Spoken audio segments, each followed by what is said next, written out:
The St. Johns River is old, millennia old, but the threats to the river's health are new, diverse, and growing.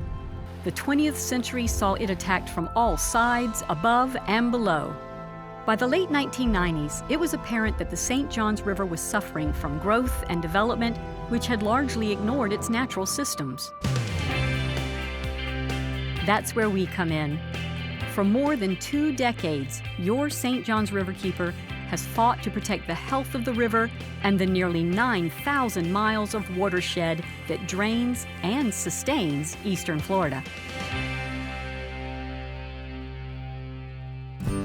As a new century approached, concerned citizens recognized the need for a holistic approach for protecting not only the main channel, but the aquifer, springs, tributaries, wetlands, and even uplands, from the headwaters of Blue Cypress Lake to the mouth of the river at the Atlantic Ocean.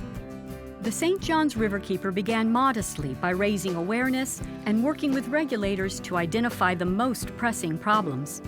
Citizens and government soon recognized the organization as a feisty defender of the river, with a reputation for good science and purpose-driven action.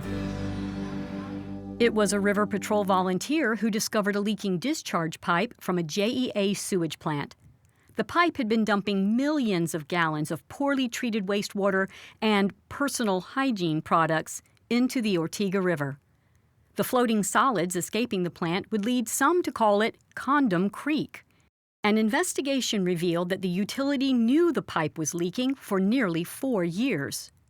Our legal action led to the expedited repair of the pipe and funding for projects to benefit the health of the river. Tributaries are vital to the river system, and when a Jacksonville development threatened 265 acres of wetlands feeding Pottsburg and Julington Creeks, the St. Johns Riverkeeper and its partners rallied the community to fight it. The result was denial of the permit and conservation of more than 235 acres of vital wetlands.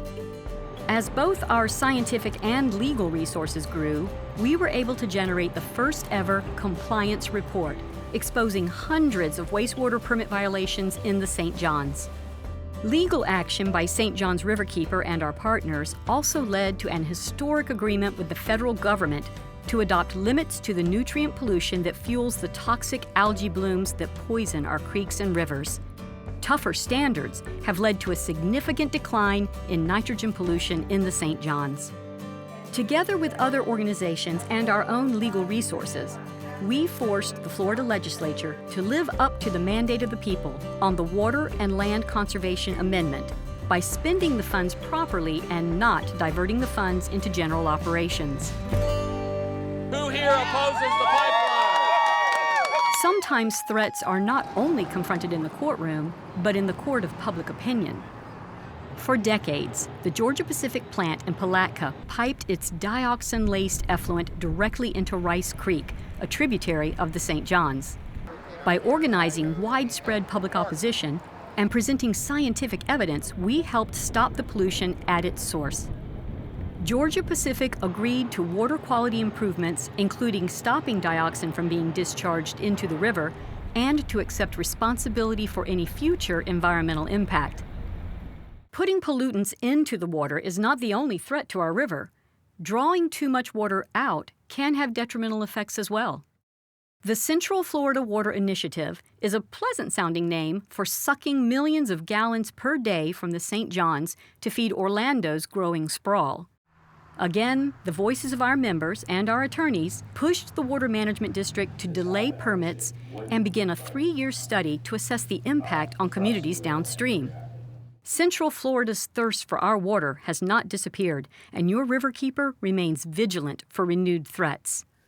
Threats like consumptive use permits, such as the one for Sleepy Creek Lands, a cattle ranch near world-famous Silver Springs. They wanted a permit for 13.2 million gallons of water per day. Thanks to our efforts, the permit was reduced by 82%. The cows are just fine. The health of our river depends on the health of the springs and the watershed in the Middle Basin. So we have added staff to engage and activate citizens where they live. Further upstream, we have been advocating to stop the dumping of thousands of tons of sewage sludge each year on farmland near the headwaters of the St. Johns. The high concentrations of phosphorus and other pollutants running off that land have triggered toxic algae blooms downstream. Thanks in part to the work of our Headwaters Advisory Council, the state began developing more stringent rules to address this serious threat. Each year, we'll be back in Tallahassee fighting for more protections for your river. Throughout our first 2 decades, we have tried to help people understand that all of the water, above and below the surface, is connected. Not only connected as waterways, but connected to our health, our quality of life, and our future. We've also done that through 4 award-winning broadcast television documentaries. Our success has come through community outreach, advocacy, and volunteerism. By our 20th anniversary, volunteers had logged more than 31,000 hours working to protect the river. Rising Tides is the arm of St. John's Riverkeeper for young professionals who have put their awareness into action by organizing more than 200 cleanup days for several of our waterways and tributaries. Education of the public includes education of children. We have conducted over 1,000 programs for more than 48,000 students. Many of those programs for children and adults have been held on the river on 650 boat trips carrying more than 32,000 passengers. Awareness of sea level rise is the focus of our River Rising campaign. With threats from storms and nuisance flooding getting worse in neighborhoods throughout the watershed, we're working with citizens and government to create more resilient communities. By teaming up with other environmental groups, we're making progress convincing legislators to protect our environment. Your Riverkeeper, Lisa Reineman, helped create Waterkeepers Florida, an alliance of the 13 river and bay keepers across the state working to protect more than 45,000 miles of watershed. St. John's Riverkeeper has teamed with 32 other conservation groups to propose the Great Florida Riverway. This initiative celebrates the 217-mile connection of Lake Apopka, Silver Springs, through the Ocklawaha and the St. Johns to the Atlantic Ocean. Once the natural flow of the Ocklawaha is restored, the Riverway will become an ecotourism destination, improve water quality, and bring back long-lost fishing opportunities. And it will boost a flagging economy in the central watershed. We've asked people to conserve water and not pollute stormwater runoff, to remove septic tanks and stop over-fertilizing. And we've asked people to think ahead, to consider the effects of sea level rise, to consider what legacy we are leaving our children. It is the dedication of donors, members, and volunteers that has made it possible for the watershed to have survived some of the threats we've mentioned here. And it is only through your support that the St. Johns River is cleaner today than it was in 1990. Yes, the threats remain, and as our population grows, they will become more pressing.